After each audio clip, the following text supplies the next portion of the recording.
வணக்கம். இன்றைய சிறப்பு நேர்காணலில் நம்மோடு இணைந்திருக்கிறார் ஆனந்த் சீனிவாசன் அவர்கள். வணக்கம். வணக்கம். ஜனநாயகன் படம் ஃபர்ஸ்ட் ஷோ பரபரப்பாக இங்கே போயிட்டு இருக்கு. இன்னொரு பக்கம் டெல்லியில் போராட்டம். டெல்லியில் முக்கிய மாணவர்கள்லாம் போராடிட்டு இருக்காங்க. ஆனால் தமிழ்நாட்டில் மாணவர்கள் போராட்டம் பெருசாக இல்லை. அது மட்டும் இல்லாமல் எல்லாரும் ஜனநாயகன் படம் பார்க்க போயிட்டாங்க அப்படிங்கிற விமர்சனம்லாம் ஒரு பக்கம் வந்துட்டே இருக்கு. என்ன சார் நடக்குது தமிழ்நாட்டில்? ஃபர்ஸ்ட் ஆஃப் ஆல் தமிழ்நாட்டிலையும் போராட்டம் நடந்துட்டு தான் இருக்குது. டி நகரில் ஒரு இடத்துல போராட்டம் நடந்துகிட்ருக்கு. மாணவர்கள் டெய்லி ஈவினிங்கில் பேசிகிட்டு தான் இருக்காங்க. அதே மாதிரி கத்திப்பறார் அடியில் இருக்கிற ஸ்கொயர்லேயும் மக்கள் ஃபுல்லாக மாணவர்கள் ஃபுல்லாக போராடிட்டு தான் இருக்காங்க. நீட் எக்ஸாம் பற்றி தான் இங்கே போராட்டம். நார்த் இந்தியாவில் ஒரு போராட்டம் கொஞ்சம் லேசாக வேறு மாதிரி. நார்த் இந்தியாவில் அதாவது பிஜேபி ஆளும் நார்த் இந்தியாவில் 752 பேப்பர் லீக் இருக்குது. அதாவது எங்கெல்லாம் மாநிலத்தில் பிஜேபி ஆட்சி இருக்கோ, இப்போ இங்கே Tamil Nadu public service commission exam இருக்குது, டிஎன்எஸ்பிஎஸ்பி எக்ஸாம் இருக்குல்ல, அது மாதிரி அந்தந்த ஊரில் நடக்கும் பியூனுக்கு ஆஃபீஸர் அந்த பேப்பர்லாம் காசு வாங்கி லீக் பண்ணியிருக்கிறாங்க. தமிழ்நாட்டில் எனக்கு தெரிஞ்சு யார் ஆட்சியில் இருந்தாலும் சரி, அதிமுக ஆட்சியில் இருந்தாலும் சரி, திமுக ஆட்சியில் இருந்தபோது கூட இவ்வளோ பரவலாக பேப்பர் லீக் அந்த மாதிரி இன்ஸ்பெக்டர், சப் இன்ஸ்பெக்டர், டிஎஸ்பி, இந்த செக்ஷன் ஆஃபீஸரு, இது மாதிரி இடத்துக்கு பேப்பர்லாம் லீக் ஆன மாதிரி எனக்கு தெரியல. அங்கே பேப்பர் லீக் ஆகிருக்கு. பியூனுக்கு வந்த பேப்பரை கூட லீக் பண்ணியிருக்கிறாங்க. இன்னொரு விஷயம் அங்கே என்னென்னா, பிஹெச்டி படித்தவங்க கூட பியூன் வேலைக்கு அங்கே அப்ளை பண்ணுறான். இங்கே அப்படி வேலை இல்லாத திண்டம் மக்களுக்கு, எஸ்பெஷலி மொஃபசலில் இருக்கிறவங்களுக்கு ஒரு கார்மெண்ட் வேலை மேலே ஒரு இழுப்பு இருக்குது. பட் ஜென்ரலாக பார்த்திங்கன்னா சிட்டியில் இருக்கிற தமிழர் போன மாதிரி இருக்கிறவங்களுக்கு ஒரு கார்மெண்ட் வேலைங்கிறதுல இன்ட்ரெஸ்ட்டு குறைஞ்சிக்கிட்டே போகுது. அது இன்னும் நேற்று கிடையாது. நான் 1989 முடித்தேன். என்னோடய பேட்ச் 42 பேரில் ஒருத்தர் கூட ஐஏஎஸ் கூட எழுதலை. நாங்கள் இப்போ 4-5 பேர் ஐஏஎஸ்ஸாவது எழுதுகிறோம். அப்போ ஐஏஎஸ் கூட எழுதலை. எல்லாருமே சாஃப்ட்வேரு வெளிநாட்டுக்கு எப்படி போகிறதுங்கிறதுல தான் இருந்தாங்க. ஸோ ஒரு சில வட்டங்களில் சிட்டி ஏரியாஸில் middle class, upper middle class area garment வேலை உத்தியோகங்கிறது மவுசு தமிழ்நாட்டில் குறைஞ்சிருச்சு. வேறு உத்தரப்பிரதேஷில் நீங்கள் எவ்வளோ பெரிய பணக்காரனாக இருந்தாலும் ஒரு ஐஏஎஸ், ஐபிஎஸ் ஆஃபீஸரானா ஒரு ப்ரெஸ்டீஜ் மாதிரி இருந்தது. ரைட்டுங்களா? இப்போ நம்ம ஊரில் எப்படி நம்ம பார்க்குறோன்னா, கார்மெண்ட் ஸ்கூலில் படித்தவங்க அது மாதிரி இருக்கும், வெறிகுண்டு படித்து நல்ல பொசிஷனுக்கு வராங்க. ஐஏஎஸ், ஐபிஎஸ், எங்கள் கட்சியில் சசிகாந்த் செந்தில் இருக்கார். இது மாதிரி இருக்கிறவங்கெல்லாம் படித்து வராங்களே தவிர, ரொம்ப 1-2 எக்ஸாம்பிள், சின்னி ஜெயந்தோட பையன், இது டாக்டர் இந்த ராதாகிருஷ்ணனோட பையன்லாம் எக்ஸப்ஷன் டு தி ரூல். நார்மலாக நீங்கள் பார்த்தீங்கன்னா யாரும் ஐஏஎஸ் ஆகணும், ஐபிஎஸ் ஆகணும் தமிழ்நாட்டில் ஒரு நல்ல ஸ்கூலில், காலேஜில் படித்தவங்க சொல்ல மாட்டாங்க. இன்ஜினியரிங் காலேஜை பொறுத்த வரைக்கும் 1991 வந்த ரிசர்வேஷன்லேயே 70% கிட்ட ரிசர்வேஷன் வந்துருச்சு. அதில் நியாயமாக சீட்டை பிரித்து கொடுக்கறதுல வந்துருச்சு. லா காலேஜில் இப்போ நிறைய லா காலேஜ் வந்துருச்சு. ஒரு காலத்தில் லா காலேஜ்லேயும் எல்லாருக்கும் சீட்டு கிடச்சிருச்சு. தட் இஸ் தகுதி உள்ளவங்களுக்கெல்லாம் சீட்டு கிடச்சிருச்சு. அதே மாதிரி தகுதி உள்ளவர்கள் டாக்டர் ஆகட்டும் அப்படிங்கிறதுக்காக தான் நீட் கொண்டு வரப்பட்டது. காங்கிரஸால் கொண்டு வரப்பட்டது. அன்றைக்கி காங்கிரஸ் இதை காத்து அன்றைக்கி தமிழ்நாடு ஸ்டேட் கவர்மெண்ட் கேட்டதுனால 3 வருஷம் இன்னொரு தமிழ்நாட்டுக்கு மட்டும் விலக்கு கொடுத்துட்டோம். நாங்கள் என்ன சொல்லிட்டோம், மற்ற ஊரில் இருக்கட்டும், தமிழ்நாட்டோட தனி எடுத்துக்காட்டாக இருக்காங்க. ஒரு டிஸ்ட்ரிக்ட்லேயும் ஒரு காலேஜ் போட்டாங்க. அவங்க இன்ஃப்ராஸ்ட்ரக்சர் நல்லா இருக்குது. தமிழ்நாடு ஸ்டூடெண்ட்ஸுக்கு இது மேண்டேட்ரி கிடையாது, அவங்க படிக்க வேண்டாம்னு நாங்கள் கொடுத்தோம். தமிழ்நாட்டையும் நீட்டுக்குள்ளே கொண்டு வந்தது அந்த பெருமை அண்ணாமலையின் முதலாளி மோடி தான் தெரியும். நான் ஏன் அண்ணாமலைன்னு சொல்கிறேன்னா, அண்ணாமலை நாக்குங்கிறது எப்படி வேணால் பிறண்டு பேசும். இதை பல வாட்டி நான் ஓரமாக இருக்காரு, ஒரு வருஷம் அமைதியாக இருக்கேங்கிறாரு. அப்போ போய் வம்புக்கு இழுக்கிறீங்க. அப்போ நான் வம்புக்கு இழுக்கல, அவர் சட்டையை மாற்ற. இப்போ இந்த பன்னீர் தண்ணீர்னு ஒரு படம் வந்தது, பாலச்சந்தர் படம்.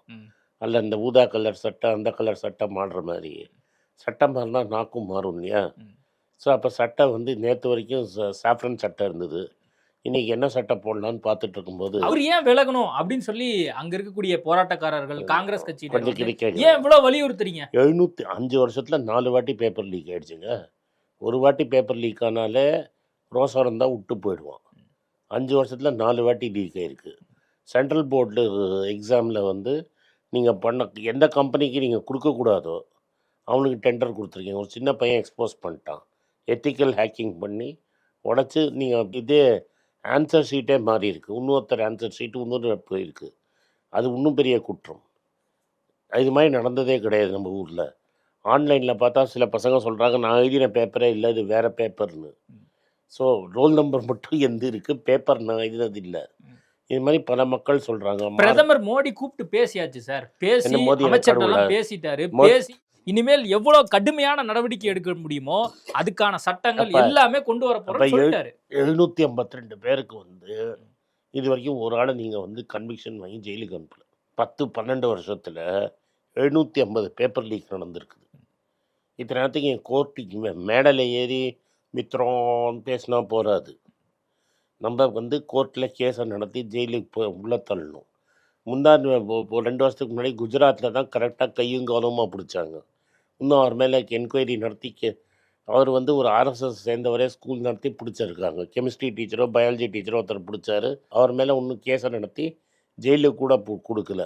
சிபிஎஸ்சியில் யாருக்கு கான்ட்ராக்ட் தெலுங்கானாவில் முன்னாடியே ராமாராவ் கேஸ் நடந்த அந்த கேடி ராமாராவ் இன்ஃபர்மேஷன் டெக்னாலஜி மினிஸ்டராக இருந்தபோது, கேசி சந்திரசேகர் ராவ் சீஃப் மினிஸ்டராக இருந்தபோது அந்த கம்பெனி தப்பாக நடத்தினதுக்கு அவங்கள பிளாக்லிஸ்ட் பண்ணியிருக்காங்க. அந்த பிளாக்லிஸ்ட்கான கம்பெனியை டெண்டரை மாற்றி நீங்கள் வந்து சிபிஎஸ்சி ரைட்ஸ் கொடுத்துருக்கீங்க. இதெல்லாம் உங்கள் மினிஸ்ட்ரியில் நடந்த முறைகேடு. 5ல் 4 வாட்டி ஆயிருக்கு. இனிமேல் சரியான நடவடிக்கை எடுக்கப்படும் அப்படின்னு தானே அவங்க சொல்றாங்க. 5ல் 4 சரி இல்லைன்னா நீ முதல்ல இடத்த காலி பண்ணு. இதுதான் அரசியல் பண்ணுது. அதாவது மாணவர்கள் சைலண்டா போராட்டம் பண்ணிருக்காங்க. 22 நாள் எந்த பிரச்சனையும் இல்ல. ராகுல் காந்தி எப்ப வந்து அங்க உட்கார்ந்தாரோ அப்பதான் பிரச்சனை. இது ஃபர்ஸ்டே முதல் நாள்லேருந்து மாணவர்கள் என்ன கேட்குறாங்க, நாங்கள் அதுக்கு முன்னாடியே கோட்டாங்கிற ஊர் எங்கள் டியூஷன் சென்டரோட ஹப்பாக இருக்கிற கோட்டாவில் மீட்டிங் போட்டு மக்கள் வந்து கேட்குறாங்க ரிசைன் பண்ணுன்னு. நாங்கள் அங்கே போகாமல் டேராடூனில் மீட்டிங் போட்டதில் செத்து போனவன பொண்ணு அப்பா வந்து அந்த பையன் ரிசைன் பண்ணுங்கிறாங்க. தமிழ்நாட்டில் எந்த அரசியல் கட்சியுமே கண்டுக்காத நீட்டு மாணவர்கள் சூசைடில் எங்கள் பார்ட்டி புதுசாக அப்பாயிண்ட் பண்ண பார்ட்டி பிரசிடென்ட் மாணிக்கம் டாகூர் ஒருத்தர் வீட்டுக்காக போயிருக்கிறாரு.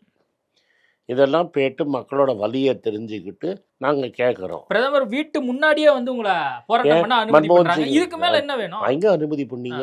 அனுமதியே நடக்கலையே. அதாவது உங்க கனவுல பேஜார் பண்றீங்க சார். நீங்க வந்து கள்ள கொண்டு அடிக்கிறீங்க, என்னென்ன பண்றீங்க. சங்கர் ஒன்னொன்னா பேசுவோம். இது வரைக்கும் மன்மோகன் சிங் என்ன பண்ணுவாரு, எல்லாரும் வந்து யார் வேணா என் வீட்டு வாசல் ப்ரொடெஸ்ட் பண்ணுங்கன்னு விடுவாரு.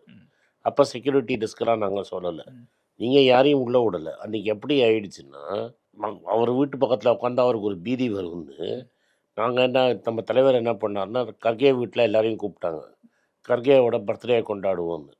அப்புறம் என்ன கர்கே சொன்னார், நான் ஃபாஸ்ட்டாக நடப்பேன், அது மாதிரி உங்களால் யாரையும் நடக்க முடியாதுன்னாங்க. சரி நடக்க ஆரம்பித்தாங்க. நடந்து போய் இப்போ பிரைம் மினிஸ்டர் ஆஃபீஸ் வாசல்ல உட்காந்துட்டாங்க. இது பயங்கரமா திட்டம் போட்டு பண்ணிருக்கீங்க. இதைத்தான் பாஜகவினர் சொல்றாங்க. ரைட்டு, இது ஏதோ சதி பண்ணி ஏதோ வந்து பண்ண பாக்குறீங்க. பிரதமர் வீட்டுக்கு முன்னாடி உட்காந்துக்கிட்டு நீங்க என்ன நடக்க போறது? குழந்தைங்களை லட்டி சார்ஜ் அடிக்க ஒண்ணுமே இல்லாத குழந்தைங்களை நீங்க லட்டி சார்ஜ் பண்றீங்க. அந்த பையன் சொல்றானே, பச்சை சட்டை போட்ட ஒரு பையன் சொல்றான்ல, உன்னால எவ்வளவு அடிக்க முடியும்? அடி அடி. இன்னொரு பையன் சொல்றான், நாங்க வந்து நீட்டுக்காகலாம் ப்ரிப்பரேஷன்லாம் பண்ணல, கூப்பிட்டாங்க வந்தோம், நாங்க வந்து போராட்டம் பண்றோம். அதே இன்னொரு சேனல் நான் என்ன கேட்குறேன், அடி எவ்வளோ அடி வாங்குறான், வாங்கி என்ன சொல்றான், இன்னும் அடிங்கிறான். ஒரு பொண்ணு கேட்குது, என்ன எவ்வளோ அடிக்கிறே, உனக்கு ஒரு பொண்ணு இருந்தால் அடிப்பியான்னு கேட்குது. ப்ரைவேட் பார்ட்ஸில் குச்சியை வச்சு குத்துறாங்க ஐபிஎஸ் ஆஃபீஸரு. இன்னொரு டேப்பில் ஐபிஎஸ் ஆஃபீஸரு குண்டு அப்படி தூக்கி, பசங்க எங்கேயோ இருக்கிறாங்க, ஒன்றும் வயலன்ஸே இல்லை, அவங்களுக்குள்ள யாரோ சமூக விரோதிகள் பூந்துட்டாங்க. அதெல்லாம் இல்லப்பா, பெய்டு ஆட்கள். நீங்க ஒண்ணு வெளிநாட்டினுடைய சதி ஏதோ இருக்கு, அதெல்லாம் சும்மா அமெரிக்கால இருந்து ஃபண்ட் வருது, காங்கிரஸ் ஏதோ வந்து இதுக்கு உடந்தையா இருக்கு. இது பாருங்க, கிளீனா வந்து குரோனாலஜி பாருங்க. அன்னைக்கு காத்தால சிஜேபியும் வீடியோ போட்டான், யூடியூபர்ஸ் வீடியோ போட்டான். 5 மணிக்கு போலீஸே வந்து 4 ட்ரக்கு ஃபுல்லாக கல்லை கொண்டு வந்து நிறுத்தியிருக்காங்க. அடுத்தது என்ன பண்ணாங்க, உடஞ்சி போன காரெல்லாம் கொண்டு வந்து அவங்க யார்ட்லேன்னு கொண்டு வந்து அங்கே நிறுத்தியிருக்கிறாங்க. இந்த ரேப்பிட் ஆக்ஷன் ஃபோர்ஸு இறங்கியிருக்காங்க. அவங்க நேம் டேக்கை மறைக்கிறாங்க. மொத்தத்தில் நேம் டேக் போடணும், நேம் டேக்கை மறைக்கிறாங்க. பெல்லட் கன்னை கொண்டு வந்து வைக்கிறாங்க. இப்போ ஃபோட்டோலாம் வெளில வந்துருச்சு. பெல்லட்டில் வந்தால் கண்ணெல்லாம் போயிடும். அதை வச்சு ஸ்டூடெண்ட்ஸ் மேலே அடிச்சிருக்காங்க. அவங்க என்ன கேட்டாங்க, பார்லிமெண்ட்டுக்கு நடக்கணும், அவ்வளோதான் கேட்டாங்க. நான் என்ன கேட்டேன், பார்லிமெண்ட்டுக்கு நடந்து வரட்டும், வெளில வாங்க, ஒரு 2 ஸ்பீக்கர் வெளில வரட்டும், காசு சார் நீங்க கோடி மீடியான்னு சொல்லலாம் அங்க இருக்கிறவங்க, ஆனா அந்த அது கோடி ப்ரொடெஸ்ட்ல மீடியா. இருக்கக்கூடிய சில நபர்கள் கொஞ்சம் நீங்க பெய்டு பண்ணி அங்க ப்ரொடெஸ்ட்ல அதுல கலந்துட்டு இருக்காங்க. அதுல யார் சார் நீட்டுக்காக படிக்கக்கூடிய? நீங்க எப்படி- நான் 30 வயசு ஆள்லாம் ஜென்சியா சார்? சரி 40 வயசு ஆள்லாம் சரி. ஜென்சியா சார்? ஒண்ணு- பிரகாஷ்ராஜ் ஜென்சியா? சோனம் ஜென்சியா? கொஞ்சம் இருங்க. அப்ஜித் நான் ஜென்சியா? சொல்றத யார் கேளு. அவங்க எல்லாம்? முழுக்க முழுக்க காங்கிரஸ் கோரிக்கை. கட்சியும் காங்கிரஸ் கட்சி காங்கிரஸ் அங்க போவே இல்ல. கூட்டணி கட்சிகள்லாம் சேர்ந்து தான் இந்த மாதிரி இல்ல இல்ல கலவரம் ஆக்குறதுக்கு ஒரு காங்கிரஸ் உறுதுணை கட்சி, பண்ணாங்க அப்படிங்கறத குற்றச்சாட்டு. காங்கிரஸ் கட்சி ஜந்தர் மந்தர்